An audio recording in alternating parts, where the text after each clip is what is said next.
Mayor Teddy Indrawijaya resmi menjabat sebagai Sekretaris Kabinet setelah dilantik oleh Presiden Prabowo Subianto.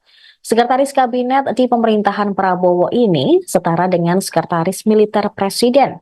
Kepala Kantor Komunikasi Kepresidenan Hasan Nasbi menyebut Mayor Teddy tidak perlu mundur dari TNI. Sementara pada pemerintahan Jokowi sebelumnya, jabatan Seska berposisi setara menteri. Sebagai sekretaris kabinet, Mayor Teddy akan mendapatkan gaji dan tunjangan.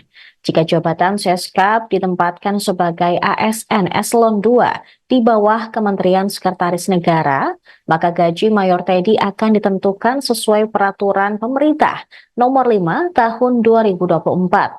Dalam aturan itu ditetapkan gaji pokok PNS dan golongan terendah yaitu 1,68 juta rupiah dan yang tertinggi 6,37 juta rupiah.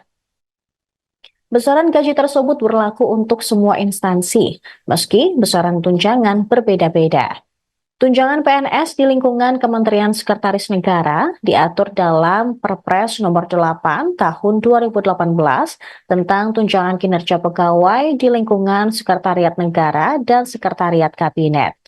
Tunjangan paling sedikit diterima PNS kelas 18 jabatan terendah, yakni 2,5 juta rupiah. Sementara tukin tertinggi diterima PNS kelas jabatan 18 sebesar 46,9 juta rupiah. Download Tribun X sekarang, menghadirkan lokal menjadi Indonesia.